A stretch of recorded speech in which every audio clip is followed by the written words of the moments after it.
Hello and welcome back to Making the Argument. Today we've got a special guest for you, and we're gonna have an important conversation because I'm gonna be honest. Lately, I've started to wonder whether or not left or right are even capable of effectively discussing things with one another anymore. When it comes to anything controversial, it almost seems impossible. It feels like we're speaking two entirely different languages. And today's guest is look, I'm not being hyperbolic here. This is one of the few guys that I have seen where I have listened to him, and whether we may agree or come down exactly on the same point of a particular issue, um, I always feel like I've learned a lot when I listen to him. And I feel like he's always treated his guests, regardless of who he's speaking to, with an incredible amount of respect. And I think that's in part because regardless of political affiliations, regardless of particular policy outcomes, I believe this is a guy that honestly is seeking to get to the truth. And when you can do that, when you can do it through civil discourse, and that is your honest goal, I think you can actually accomplish a lot. So we are thrilled to have on today the host of Impact Theory, Tom Bilyeu. How are you doing, sir? I'm good, man. I'm ready for this. This is going to be fun. Well, good, because you've had some. You've just had a really interesting discussion with Ian Bremmer. You talked with Douglas Murray recently. One of the things I really want to get to right off the bat, I mean, obviously, anybody that hasn't seen Impact Theory should immediately go over and subscribe and start watching, because you guys do have some really interesting conversations. But again, I look at some of the people you have on your show, and we're talking like, opposite ends of the political spectrum. Very, very different ideas about what's going on with current politics, with cultural issues. Here's my question, and this goes right into what I kind of let us off with. Have we gotten to a point where, when we look at left and right, have we gotten to a point where we are coming from two fundamentally different positions of viewing information and data, that this is different than what we may have experienced in the past? We're no longer arguing, which of the top marginal tax rate should be. We're arguing about basic reality. Do you think that has become so prominent within the discussion now that it's almost impossible to have a good conversation, or am I being a little bit too black-pilled? Nope. I think that is exactly correct. It's something I call frame of reference. So frame of reference is built on your biology, your beliefs, and your values. And it will control not only what you look at, but it will control what you see. It is one of the most fascinating things about the human brain, is that we can actually look at the same thing and see something fundamentally different.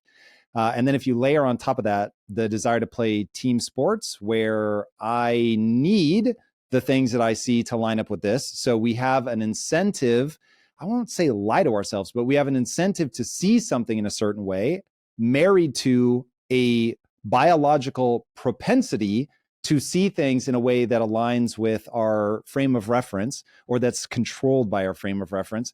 And now people just flywheel out of control. So yes, political discourse at this moment, I think it cycles more than it's like, oh my God, it's never been like this previously. I think it has. But it's certainly exacerbated by algorithms. So here's, I want to ask a question on that, because I would have typically agreed that this goes in cycles. And because obviously there's been various points. A lot of times when we talk about disagreement or let's say a lack of capacity to understand one another, we point to some of the worst periods in human history where, I mean, it's devolved into violence and genocide and everything else. The thing that I would say strikes me as different, though, is that even in those periods of history where I look back and I look at discourse completely devolving into violence and conflict, everyone still, for the most part, understood why the conflict existed, right? Everyone might agree that, hey, it sure is a shame we're shooting each other right now, but everyone seemed to be pretty much on the same sheet of music on why they were shooting each other. But I look at it now. I have a feeling that's actually looking back, like through the lens of history, it probably feels that way. But I have to imagine, like, just take the American Civil War.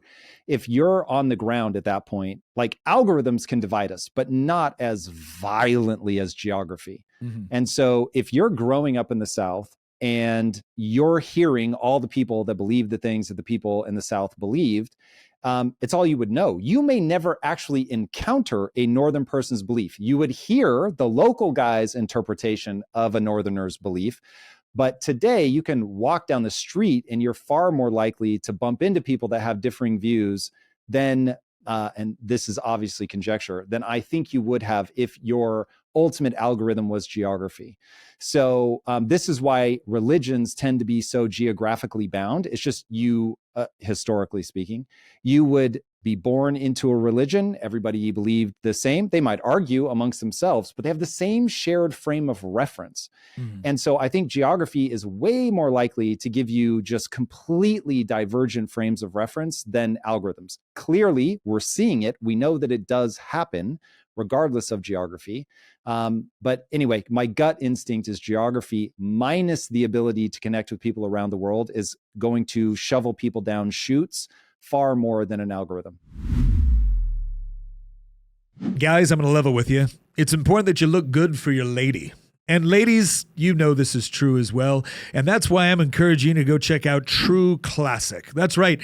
I wasn't the first one to discover True Classic. It was my wife, because she wanted shirts that fit me appropriately instead of the crap that I used to buy at box stores that, well, you probably have some in your drawers as well. But the bottom line is I am now a true believer in True Classic. Why? Because it fits just the way it should around the shoulders, chest, and arms, while leaving a little extra space during the midsection, which I'm still working on, so leave me alone about it.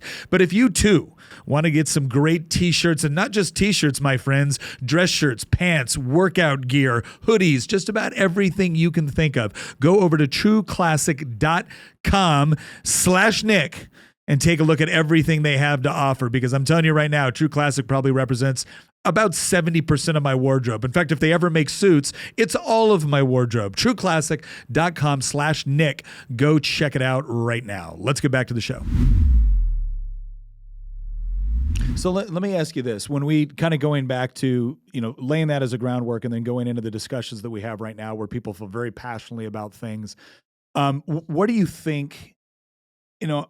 Obviously people are going to want the truth to correspond with deeply held beliefs, whether it does or it doesn't. And that causes friction. How do you think we do a better job of essentially two people coming down who see something with a very, very different perspective, maybe want very, very different outcomes? Do you think that, because I'm basing this off of the idea that I just had a conversation with somebody that I disagree with on politics, but I still thought it was a very, very productive conversation. And again, from my perspective, it was because there seemed to be a baseline commitment to this idea of the laws of logic, that there were various rules that both of us could follow in order to analyze data.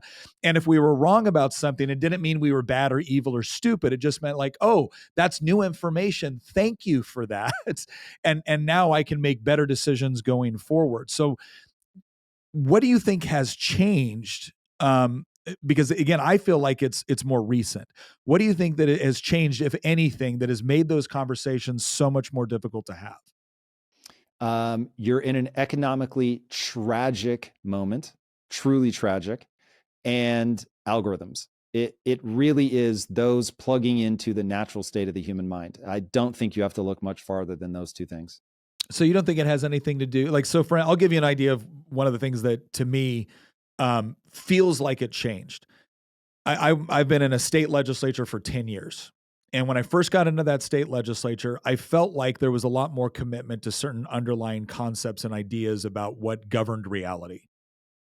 If you would have told me that 5 years into it, we would be sitting here having these incredible debates about what is a woman, I would have said, no, this is something that's fairly well established with respect to human history. And it's not, to your point earlier, it's not something that's worth having a debate over. We already understand it. So and yes, we understand that people may see things differently and it's fine for them to do what they want, but we're not going to govern policy for millions of people based off of, this kind of idea or viewpoint.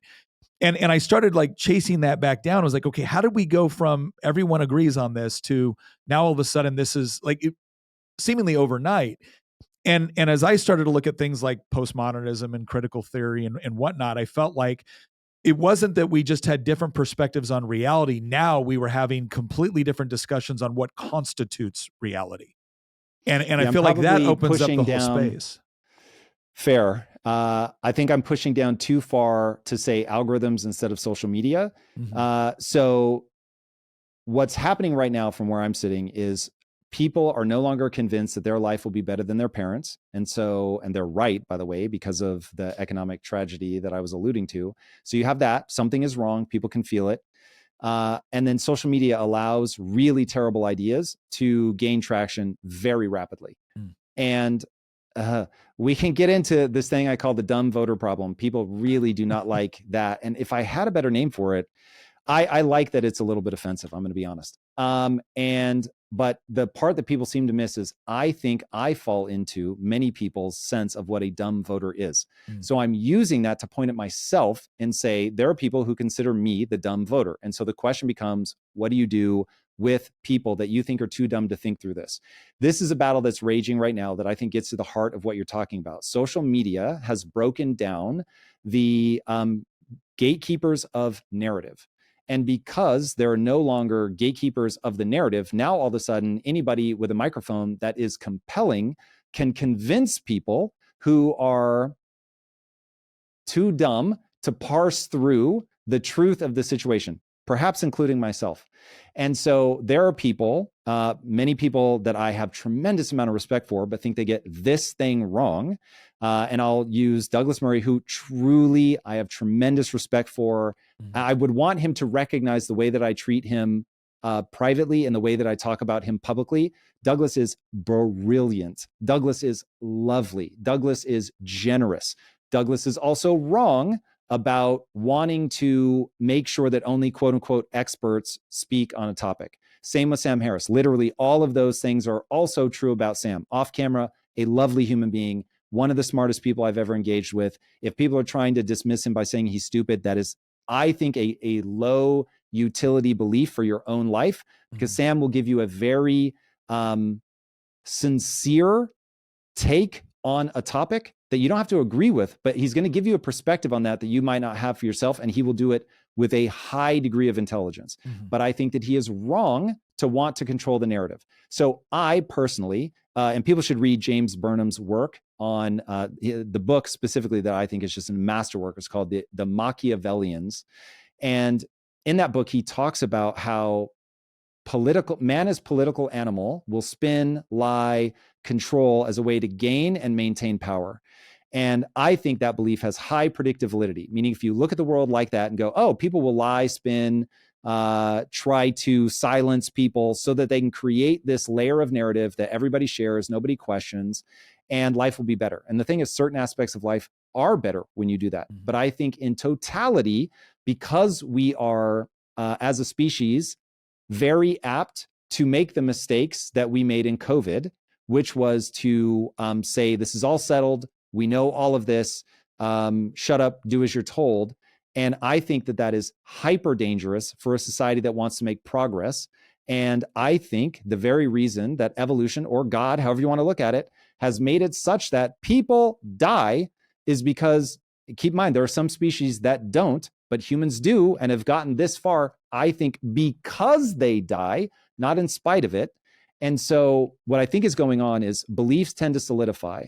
And a solidified belief may have made sense at one point in time, but is not going to lead to progress. And so there's a famous quote, I think it was from Max Planck. Oh God, it was one of those guys from that era. And he said, science does not advance one insight at a time. It advances one funeral at a time. Because the people with these crystallized beliefs, they have to die off. And so what I'm saying is, I get it. You don't want people saying that the earth is flat. I get it. That's really annoying to have to argue with Terrence Howard when he's just talking nonsense. But it is people that come in and completely knock things off their current trajectory that get you to look at things in a brand new way. And maybe the vast majority of it's BS, but it stops those beliefs from solidifying to the point that society stops making progress. And so my answer to the dumb voter problem is, you have to accept that no one person is ever going to be right about who is smart enough to think through this stuff. You are far better to let everybody talk, everybody say what they think. Yes, you're going to have to fight these ideas and debate these ideas, and that will be exhausting for some people. But if you don't do that, belief systems calcify. No, I think there's a lot of truth to that. It was interesting. And again, speaking at this university campus, there was one student where we were talking about the Department of Education potentially going away and what would that mean. And the argument I was making was, well, look, I actually don't think the federal government is a good place to try to monitor, control, or push education in a particular direction. And the student responded with, well, yeah, but students have a right to be taught correctly and to be taught the truth. And I said, so you want the government to determine what the truth is? Because there's a history of this and it doesn't always go very well. And so, no, I'm always skeptical when somebody says that, you can't have an opinion unless you have the requisite expertise. It's, well, no, you should be able to think things through. And when what expertise should signify in a proper debate, in a proper environment, we have freedom of inquiry, is this idea that you are so knowledgeable on this topic. You have spent so much time thinking about it. You've gathered other perspectives and ideas and concepts that you can convince me because you can convince me because of the depth and breadth of your knowledge and understanding, not because you've thrown up the expert card and now I'm supposed to shut up. If you're an expert, then convince me. Agreed. And part of what drives me crazy about the way that people think about experts is everything that somebody believes is riding on the back of base assumptions. Mm-hmm. If they have an erroneous base assumption, then all of the very intelligent inferences that they draw from that, all the connections that they make. And I think the right way to think of this is an expert is somebody who looks up into the sky, they see a bunch of stars, and they draw a constellation. Now, the constellation isn't literally real, but it helps you navigate the open oceans. If, however, there is a better constellation, I would want to know about that. Mm-hmm. And so just like Newtonian physics, most people that have studied intelligence over time will say Newton is the smartest person that ever lived. And yet Newtonian physics wasn't correct. Yeah. So it was the most useful by far constellation, to keep with the analogy, that existed at the time, but Einstein comes along and gives us a better constellation.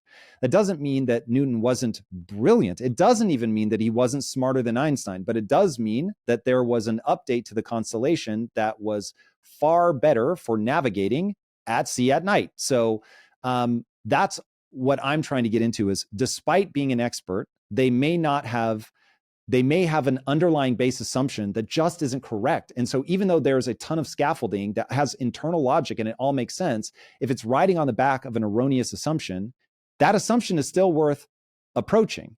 And if that assumption is approached by somebody not as intelligent as them, I think it is a fool who says, shut up. Look how much smarter this person is than you. Look how much better educated they are. It's like, well, hold on.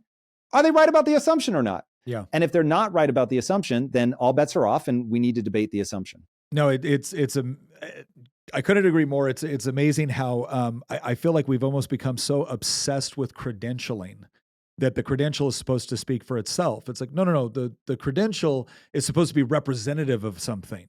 And if you're relying on the credential to shut me up, well, now I'm unimpressed with your credential. And I'll get more aggressive about that. And I'll say, I don't care what the credential is supposed to be representative of. All the credential actually should mean is that this person has spent a lot of time focused on this topic, such that a governing body of some kind has said they have extracted high utility knowledge that they proved on a test or whatever. But my thing is, well, we're now in the real world.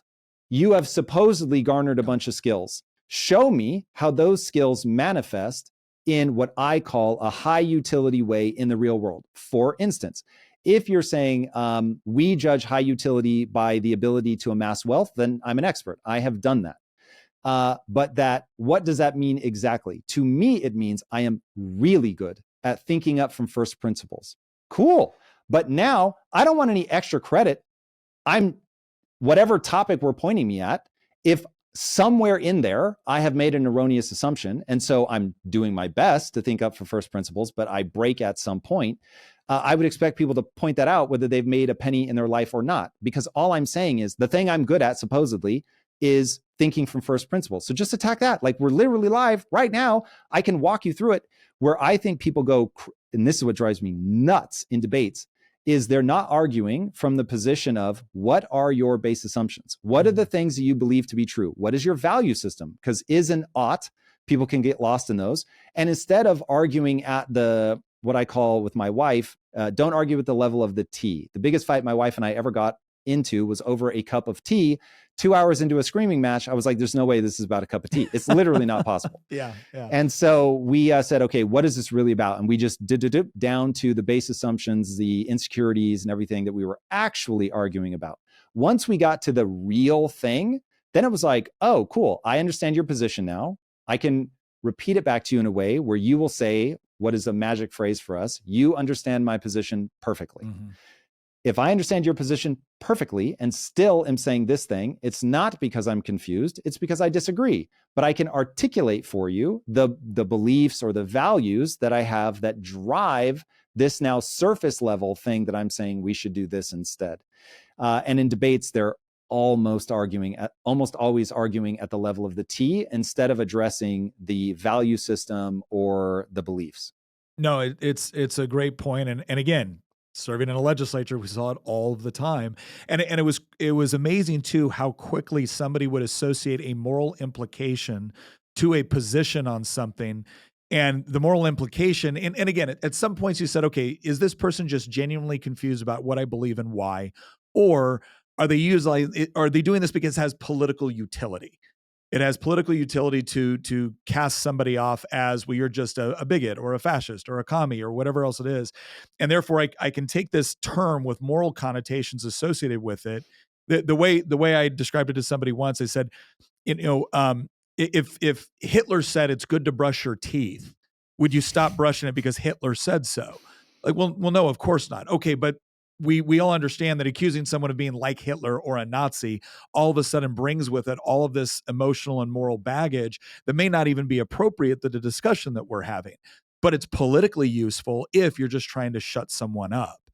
And I think you're being too generous. I think that people would stop brushing their teeth, just as people on the left are defacing the best-selling electric vehicle when for years and years and years they fought for that. So this is why, like, for their own sake, I have escaped traps of my own suffering, of my own making, by forcing myself to articulate what is the belief or value that this thing, this behavior is riding on top of. Mm-hmm. And oftentimes they'll be like, it's just a feeling. And so I have a feeling that I'm right. But in business, I learned very quickly that feelings make dots feel like they connect that don't actually connect. And as soon as you have to articulate them ultra succinctly, people can't do it. Now, if we were to say, okay, you and I both agree that Hitler was bad, and I believe Hitler was bad because I have a value that says you ought not try to kill an entire group of people based on whatever identity, just to make it easy. Yeah. Cool. So now if you disagree with that value, we can debate that. And I want to separate that from why I want to brush teeth, right? So I believe that you want to run a certain set of chemicals across your teeth in order to protect them from sugar, just to make it really simple. We can also argue about that. Maybe I'm wrong, and maybe fluoride is killing me and I have no idea. Cool. We can argue about those things. But when you're going, I look at Hitler makes me feel like I have this aggression, this anger, this just sense of, I know I'm right and that person must die. They should burn in hell for all of eternity, all of that. And now I bring that emotion to brushing my teeth, or just to bring it back to Elon Musk.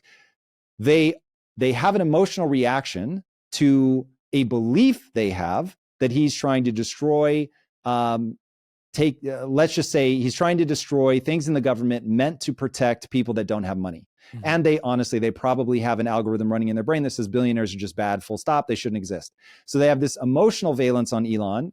Billionaire already shouldn't exist. They have a belief articulated in their own mind or not. Billionaires only become billionaires by stealing from other people or taking advantage of them. So they see him, and now he's going into the government. They have a belief, again, real or not, that he's going to go in and strip away entitlements that are meant to help people less fortunate than him, which then just proves that this is what billionaires do. They go and take from other people. And so They could articulate all of those beliefs, and we could go one by one and say whether I agree, like, should billionaires exist? Tom Bilyeu believes, hey, if they can pull it off in a legal way, I love it. Let's go. I'm here for that. But if you get down to should a billionaire be able to steal from people? No, absolutely not. And I would expect that to be addressed. Should a billionaire be able to lie to the American public to get contracts for his business? No, they shouldn't. So it's like you can take them one at a time, but when it's all done at the level of emotional valence, that's when you get people keying the car of somebody who owns a Tesla, who could very well be a Democrat, totally on their side, hate Elon as much as they do. So it's like, hold on, your emotion makes this feel good, but it doesn't survive trying to actually connect the dots. So let me ask you a question. When you are, let's say you find yourself in a discussion with somebody, and that's what you're trying to do. You're trying to get it from kind of like the hyper emotional reaction, down to like, okay, let's bring this down to the base level as effectively as possible, and just start from there. What sort of what is your own thought process in determining, one, whether or not that is actually worth your time with a particular individual based off of the conversation or whatever it might be, and two, what's the sort of tactic that you use to go from, okay, this is, I can tell where this is going to go off the rails, and so we're going to kind of bring it back down into these base assumptions? So I have an operating belief that is, I don't see any advantage to convincing people, but when I speak, I try to be convincing. Okay, what do I mean by that? I believe that in this age of social media, where everybody, including dumb people, maybe that's me, can have a platform where a lot of people hear them speak. And I encourage people, because it's been so advantageous in my life, whether you want to look at emotionally for my internal life, whether you want to look at my relationships, whether you want to look at my career, any of that stuff, it's just played out incredibly well, is to go, I am likely to be wrong often.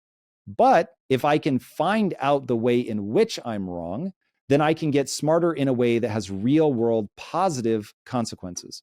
So I am constantly seeking disconfirming evidence. So I invite people to go into the world, find a bunch of very sincere people. I don't even need them to assume they're smart, but smart is great. But go find very sincere people that will give you a strong take on how they see the world. Just because that feels good, don't stop there.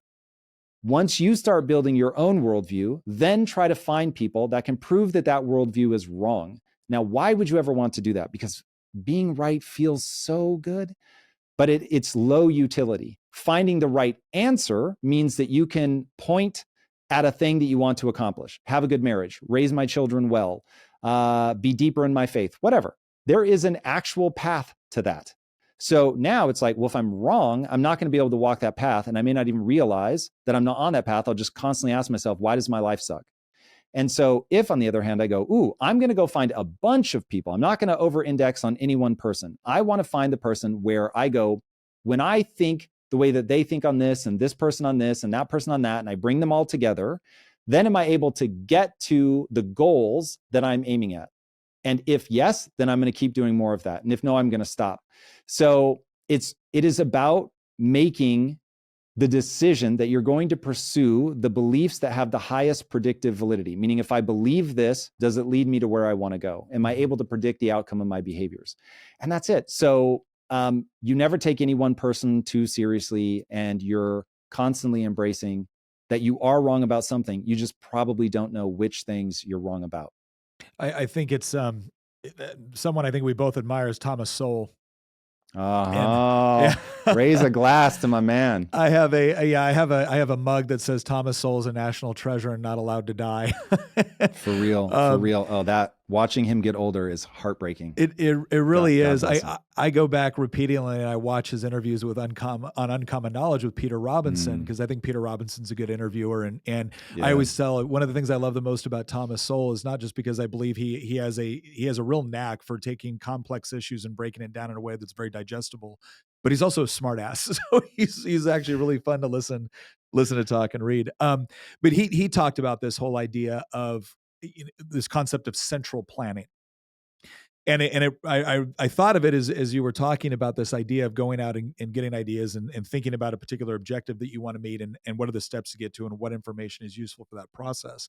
And I remember Sol, who I consider to be brilliant, saying, well, yeah, the problem with central planning is it doesn't matter how smart the person is, doesn't matter how much data you give them, they cannot possibly possess a sufficient amount of the consequential knowledge in order to actually plan for millions of people making daily transactions and interactions and pursuing various goals.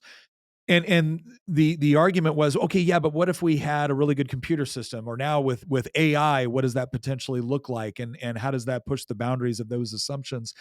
And what Sol went back into was, yeah, but you're still dealing with the individual needs, wants, desires, information, rationality of millions of people. And so even if you do have all of this great empirical data, that can still only take you so far with respect to trying to plan for everybody else. And I actually thought it was an incredibly humble way to look at some of the questions that we get so frustrated with one another on. And it goes back to also what you were saying about this concept of, look, there are going to be times where the expert with all the appropriate credentials gets it wrong because of what was baked into getting those credentials. There's going to be the time where the guy that walks up with none of those credentials gets it right. And the only way that you can actually go through this process in a way that kind of makes sense long term is to allow for that freedom of inquiry and those various ideas, not because it's a perfect system, but because there is no perfect system. And this is all about trade-offs ultimately. And so when you talk about obviously all of us operate to some degree off of heuristics, right? We can't have perfect, complete information about everything that we do. But you said something earlier about the fact that we're living in economically tragic times, greatly influencing the way that people are processing, reality right now.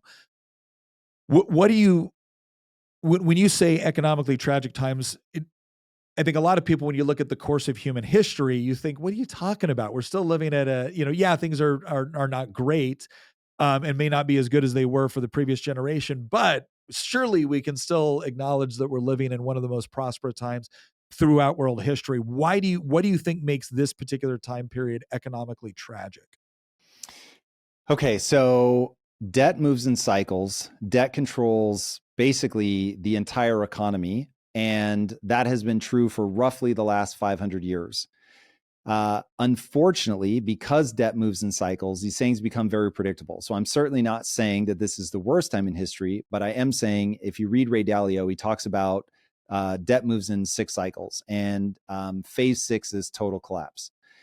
Ray Dalio has pegged us at being in phase 5.5 for, last 3 years. And you can feel the beats escalating that he's talking about. And from how does that manifest in a way that is tragic, catastrophic, is very simple. You become the world's reserve currency, and that gives you the ability to export your inflation. And for people that think, and this is one of those, I feel weird making this distinction because it sounds so stupid, but it actually is important to make this distinction. So depending on which study you look at, there's between 0.6 and 0.9 correlation between money printing and prices going up. So it is effectively the same phenomena. So even if you split the difference, you're talking 7.5-ish correlation. So 0.75 correlation. So they're effectively the same thing.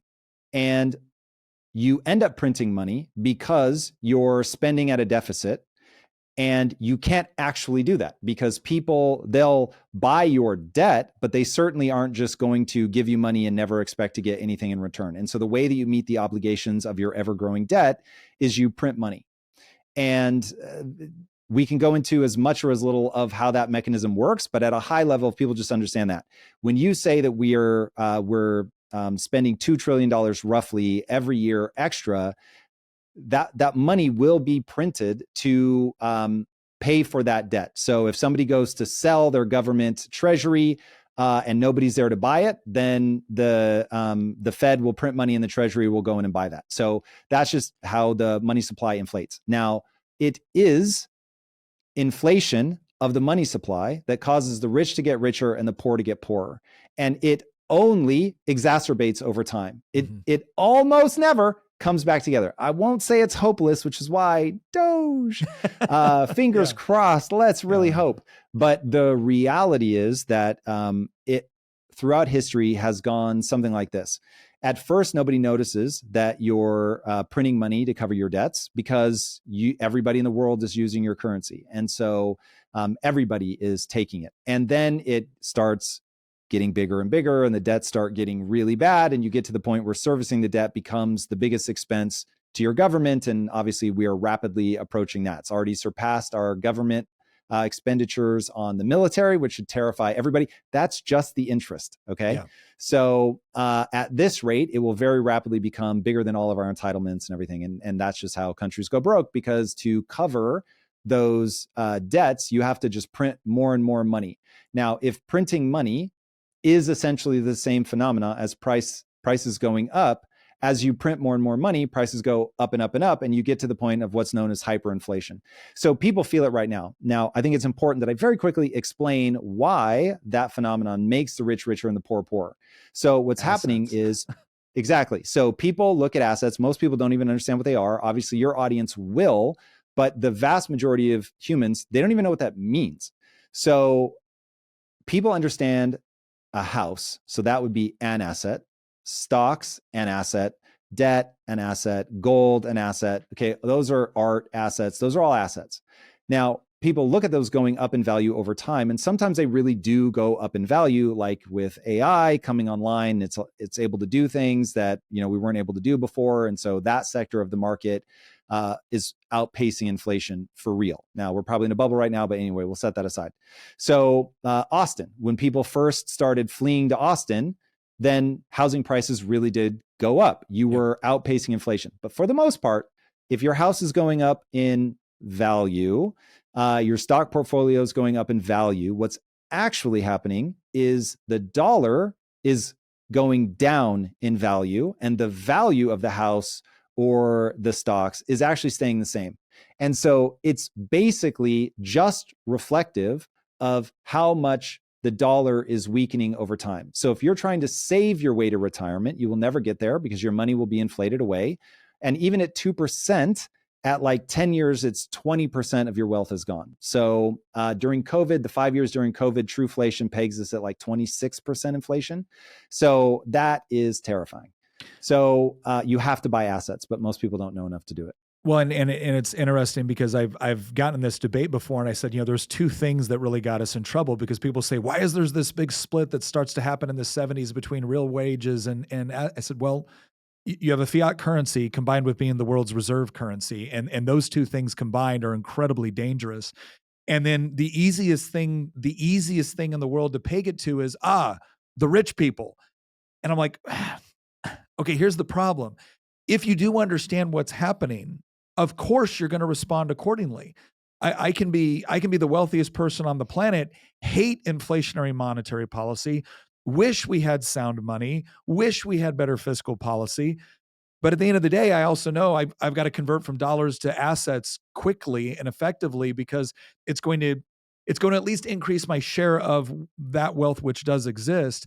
But to your point, everybody else that's just trying to get by, that's just trying to make it, that's living off their paycheck or savings, they are increasingly at a worse position as a result of it. And then you get into this environment where, again, the easiest villain to point to is, do you got stuff? Well, clearly you had to get the stuff through bad means, because the rest of us are working hard and we don't have stuff.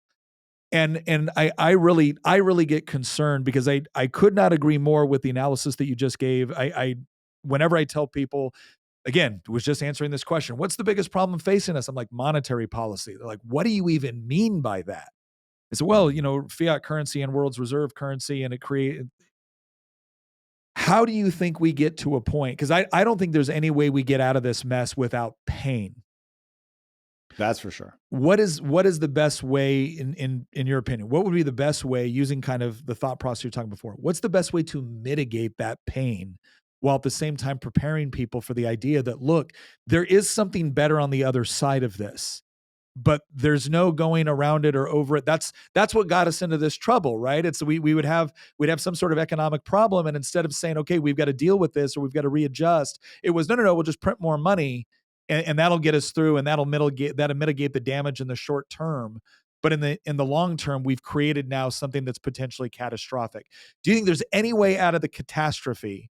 No way out of the pain, but any way out of the catastrophe, or are we just headed for a sovereign debt crisis where we're going to have to fight it out? Well, history says you're far more likely to head to a sovereign debt crisis, but it's not 100% of the time. So the great news is, at a high level, obviously you can get deep into the complexities of this stuff, but at a high level, it's very simple. You have to spend less and you have to make more. You just have to do it at the governmental level. So the question becomes, given that even if you tax the wealthy at 100%, it pays for something like 7 months of the government. It's so small. You can tax them literally to zero, and it won't get you out of your problem. So you have to bring down the expenditures. You cannot be increasing your debt at the rate that you're increasing. So you have to do that. You have to find things in the government to cut. And then you need to unlock GDP growth. Now, the great news is, deregulating tends to unlock that. And you're heading towards AI, which could be this insane boom if it really becomes the thing that we want. Right now, I think we're still in a bit of the hype cycle, but that hype cycle isn't fake. It's just a natural part of this curve, where money is flooding into the market because people can see what it's going to become. But things tend to take longer to get there than you think. And just like in 1999, pets.com looked so brilliant. Amazon.com looked so brilliant. People were right about one and wrong about the other. And so depending on which one you were in, you either got clobbered or you became an absolute multi-millionaire, or in some cases just billionaires. Yeah. So we'll get to the other side of this from a technological standpoint, from a market standpoint, and there will be one question that remains on the table that will determine whether we have 3% GDP, whether we go 4, 5, 6, 7, 8. I can't see us getting much north of that. That would be fantasy land. But it would be, if there is no upper bounds to artificial intelligence, then you will almost certainly race through a period of skyrocketing GDP, only to find yourself post-capitalistic on the other side. Now, that's one of those that I don't know if the right frame of reference is nothing is ever as good as you think it's going to be. Or if this is one of those moments where my inability to actually believe in the future that I can imagine as a sci-fi writer, can imagine an incredible post-capitalistic future, but I'm not making those bets financially. I am still hedging the life out of my bets. So I don't know which of those two things is right. So we'll see. Again, this goes back to my healthy distrust of myself and my ability to predict the future well. But that's the way out, that people get fiscally responsible and we unlock GDP. Well, I'll tell you what, I certainly don't disagree that. And I've been very encouraged by what Doge is trying to do, but I remember listening to Elon Musk speak at the last cabinet meeting, and it was amazing because I think there was a lot of people that thought, we're going to find it all in fraud, waste, and abuse. And I remember talking with people going, no, the federal government is legally spending money on things that it has no business spending money on, that it has no business attempting to manage. And it's simply become, it's unmanageable. And we're going to have to reevaluate how we think about things. With the last couple of minutes here, is there any advice you would give to people that are trying to navigate this? They're starting their life. They don't want to believe that everything's doomed, right? What are the things that they can do to put themselves in the best position to be able to navigate some of these things that are going to be coming down the pike? All right, so this is why I changed the focus of my channel. Originally, my channel was all about mindset, and then I realized, okay, well, you build a mindset specifically to deploy it against something. To put it in the largest nutshell possible, you want to build a model of cause and effect in the world. And so if one of the things you need to figure out is, okay, well, if I can't save my way to success, then I am going to have to buy assets. Assets can be bought well, or they can be bought poorly. But if you actually understand how the system works, you can increase your odds. There's still not going to be any guarantees, but you can increase your odds of doing this well. So I highly encourage people, and I assume this is why they listen to you, is they're trying to build a model of the world that has extremely high predictive validity. And then you actually have to take action. So be thoughtful. Don't overextend yourself. Don't think that you understand the world better than you do. You very much want to have a healthy skepticism, to distrust yourself a certain amount. I think that a lot of our problems are because people trust themselves way too much, and make the best decision you can make with imperfect information. And if people are doing that on a loop of setting their ego aside and saying, okay, I know what I'm going to find out is that I'm not smart enough, I'm not good enough at this yet. And so I'm just going to get better, and I'm going to take my L's and I'm going to take them as a learning experience, and I'm going to get better, and I'm just going to keep marching forward. And just like I don't think it makes any sense to live your life as if you are in a deterministic universe, I don't think it makes any sense to approach the world as if you can't figure this stuff out. So be optimistic, be hopeful, lean into those positive emotions, pursue things that make you feel expansive instead of contracting. Remember that life literally has nothing better to offer you than love that is returned. So find things in your life that return that love. And this one might be a little bit of a curveball, but I say this even from my mansion, is I remind myself very routinely to have very inexpensive hobbies so that I could love a version of my life that just doesn't need money at all. I think that that is very wise. And then last but not least, never again make excuses. Your life is an exact reflection of your choices. If you want a different outcome, make different choices. Well, thank you very much for that, and I'm glad. Again, when you said find inexpensive hobbies, I remember when my wife and I first got married at 19 and 20, and had nothing. Whoa. Yeah, 19 and 20, 26 years this year, and let's go, man! Congratulations. And I do think it is amazing to be able to go through that journey with somebody who was there before it all started, and who you know will be there with you even if it all fell apart. So Tom, thank you very much for being with us today, and thank you thank you everyone for joining us. Please go check out Impact Theory. It's not just a YouTube channel, it's not just a podcast. Really interesting conversations, really interesting opportunities. Again, go out there, be optimistic, even in the midst of everything that's going on. Be optimistic and keep fighting. Once again, thank you very much for joining us, and we'll see you next episode.